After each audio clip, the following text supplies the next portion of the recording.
7h44 sur BFM Business et sur RMC Live. Notre invité ce matin dans le grand entretien, c'est Stéphane Boujnah. Bonjour, vous êtes le président du directoire d'Euronext. On va parler évidemment de marché de capitaux, des critiques contre la bourse européenne. Mais avant, je voudrais qu'on parle de la Grèce. Le nouveau président de l'Eurogroupe est grec. Vous venez de boucler le rachat de la bourse d'Athènes. Il faut quand même se souvenir d'où on vient en 2012 avec la Grèce qui aurait pu sortir de la zone euro. Aujourd'hui, il y a une remontada folle du pays. Comment vous voyez aujourd'hui les opportunités en Grèce? Est-ce que c'est là qu'il y a un marché dynamique boursier? Oui, nous avons eu les premières conversations avec les autorités grecques au mois de juin-juillet et nous avons finalisé cette opération mi-novembre parce qu'il se passe des choses absolument impressionnantes en Grèce en termes non seulement de comptes publics, mais ça c'est la partie émergée. Vous savez que la Grèce va avoir l'année prochaine son 3e ou 4e budget en excédent. C'est un pays qui rembourse par anticipation sa dette. C'est un pays qui a envoyé un chèque d'à peu près 1 milliard à la France pour rembourser par anticipation une partie des prêts qui avaient été faits au moment de la grande crise financière. Et c'est un pays où il y a une confiance dans la mondialisation, dans l'intégration dans les marchés de capitaux européens qui est très forte. Là, vous avez mentionné que Kyriakos Periakakis, la ministre des Finances grecque, la semaine dernière, a été élu président de l'Eurogroupe. On est dans cette situation absolument savoureuse où le successeur de Varoufakis, le ministre grec qui négociait pour Syriza et Tsipras avec la Troïka, le successeur de Varoufakis succède à Jeroen Dijsselbloem, qui était le ministre néerlandais qui représentait la Troïka. Donc, on a vraiment un retournement. Et il y a derrière tout ça, surtout une réalité industrielle et commerciale et financière. Vous avez beaucoup de très belles entreprises grecques qui sont pour le moment cotées en dehors de Grèce parce que le marché grec était trop étroit. Et qui envisagent de revenir, de faire des doubles cotations? Des doubles cotations dans un premier temps, peut-être des rapatriements.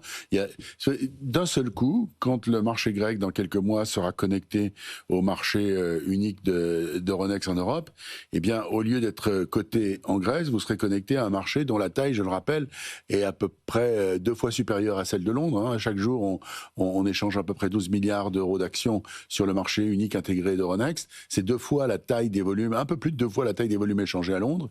Et la capitalisation boursière agrégée du marché intégré européen d'Euronext, c'est 6 500 milliards, c'est plus de 2 fois la taille de Londres et 3 fois la taille de Francfort. Donc c'est là que se concentre la liquidité, en tout cas pour les marchés actions en Europe. Est-ce que vous êtes assez gros aujourd'hui, l'Italie, la Grèce? Est-ce qu'il y a d'autres places de marché que vous pourriez racheter? Vous savez, les acquisitions, c'est un sport d'adultes consentants.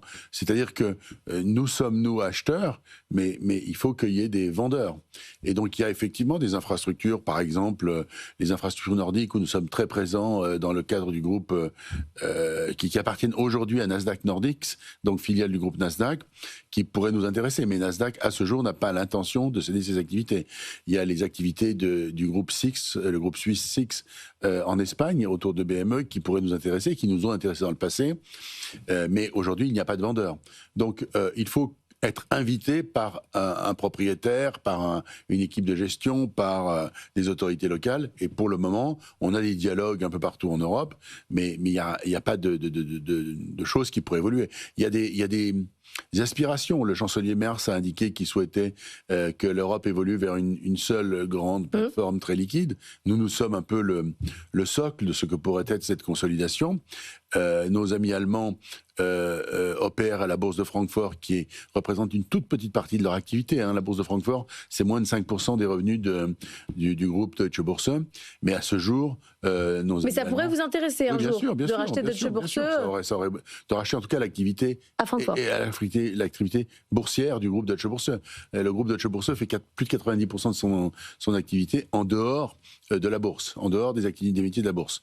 Et donc, il y a des choses sur ce terrain-là qui pourraient nous intéresser. Si on nous demande et si on a l'opportunité d'approfondir notre rôle, qui est de connecter l'économie réelle européenne aux marchés mondiaux, de donner de la puissance aux marchés mondiaux pour financer l'économie réelle, de connecter ces économies locales avec les marchés européens, on le fera. Mais vous parlez de liquidité. Aujourd'hui, il n'y a pas beaucoup d'IPO, il y en a 2 cette année à la Bourse de Paris, il y en a eu 4 l'année dernière. Il y a parfois des critiques qui sont virulentes. Je voudrais vous faire écouter ce que disait récemment sur notre antenne Michael Fribourg, c'est le patron de Chargeur.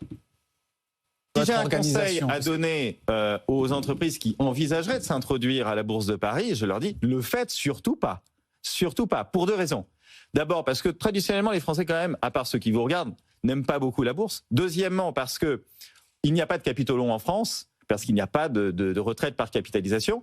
Et puis, troisièmement, parce que les organisateurs eux-mêmes de la bourse à Paris, notamment Euronext, nous sommes finalement assez peu enclins à soutenir les valeurs moyennes. Si vous pouvez me citer des valeurs moyennes, de taille moyenne, qui sont devenues des multi-billion value au cours des 10 dernières années, ben alors, je vous tire mon chapeau. Il n'y en a pas. C'est une critique qu'on entend régulièrement sur le plateau de BFM Business. Qu'est-ce que vous lui répondez ? Moi, je ne suis pas d'accord du tout avec ce que dit ce monsieur, pour 3 raisons. D'abord, il y a plus d'investisseurs particuliers maintenant qu'autrefois, et notamment des investisseurs jeunes qui ont commencé dans le Bitcoin et qui s'intéressent à la classe action. Deuxièmement, il y a un momentum sur l'épargne retraite.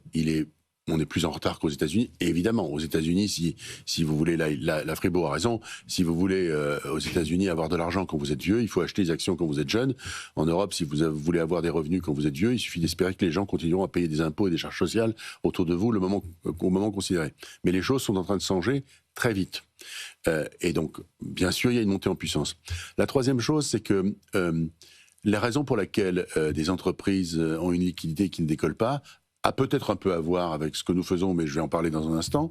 Mais enfin, chaque entreprise a son propre parcours. Il y a des ETI qui réussissent très bien et qui se développent très bien, d'où là d'ailleurs le dynamisme de la respiration du CAC 40 et du SBF 120.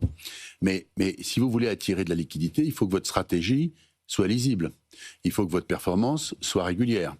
Il faut que votre communication financière soit adaptée à une base d'investisseurs mondiaux. Donc, Euronext est un facilitateur d'un certain nombre de ces opérations, mais chaque entreprise a son propre projet, a sa propre phase de développement.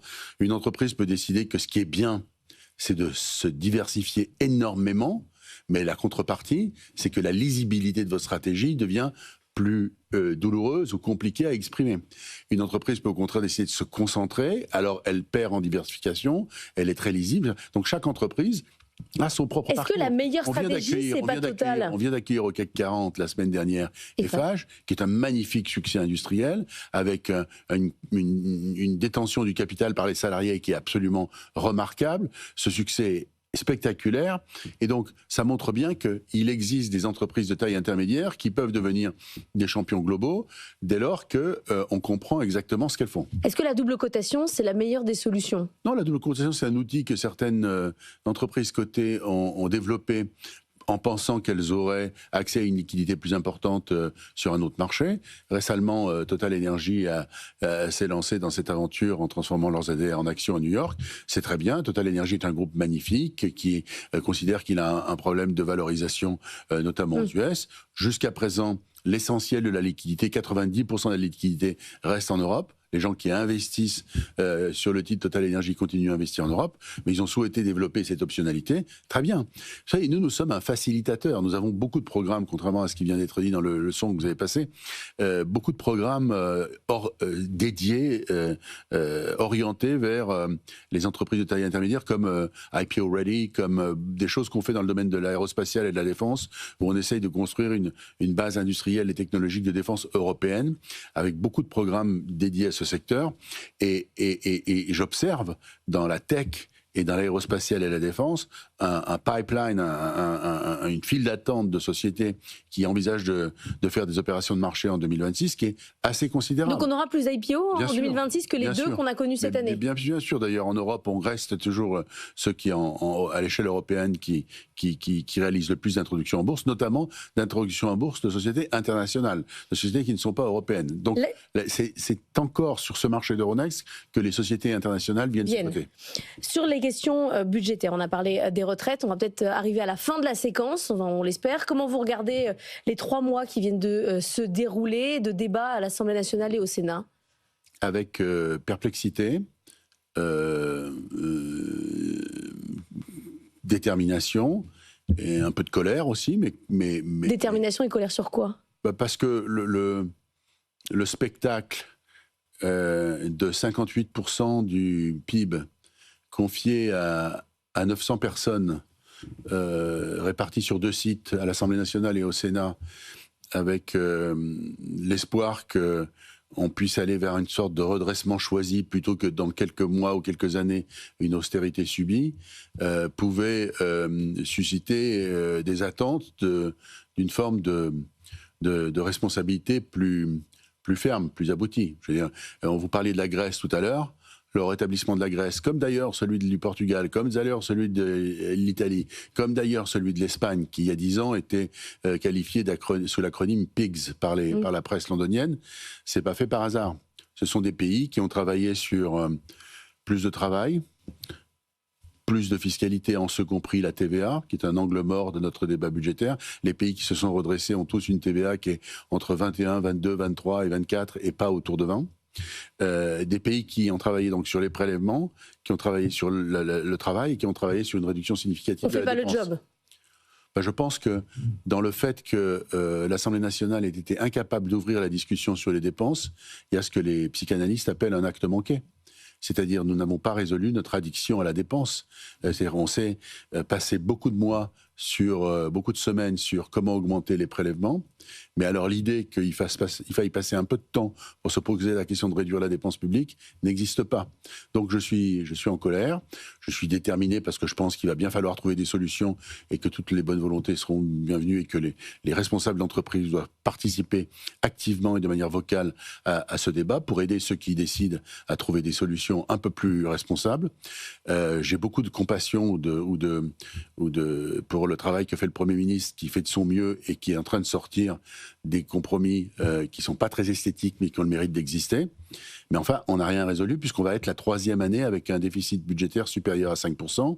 On est très original. Hein. Vous parliez de la Grèce tout à l'heure. La France aujourd'hui emprunte autour de 3,4%, 3,5% à 10 ans. La Grèce, depuis le mois d'août, emprunte autour de 3,2, 3,3%. Et vous êtes inquiet par une montée des taux potentiels ? Je pense que nous n'avons pas de risque de choc brutal type FMI, puisque la dette française restera solvable et liquide, même si les conditions de sa gestion pourraient être modernisées. Mais enfin, elle va rester solvable et liquide. Par contre, ce que je crains, c'est l'étouffement. C'est-à-dire que le problème de la dette française, c'est pas un problème de choc, c'est pas un problème pour les prêteurs. Les prêteurs vont continuer à nous prêter. C'est un problème d'emprunteurs. De prix, mais on a un problème d'addictologie, d'addiction à la dépense. C'est-à-dire qu'on trouvera toujours des dealers pour nous fournir des substances. Et certainement, le prix va augmenter. Et nous, on sait que c'est pas bien de boire et de conduire ivre et de prendre des substances. On sait que c'est pas bien, mais on continue à en prendre et on continue à boire. Pourquoi ? Parce qu'on est dans une addiction. Et la question, c'est comment on sort de l'addiction à la dépense publique et comment... Peut-être qu'il nous faut des addictologues d'ailleurs. Et comment on sort de cette addiction à la dépense publique ? Parce que les prêteurs, eux, ils sont ravis de nous prêter aujourd'hui à 3,5, demain à 4, 4,5, comme les Britanniques qui empruntent à 4,5% sur 10 ans. Vous ne souhaitez pas que l'addictologue soit le FMI ?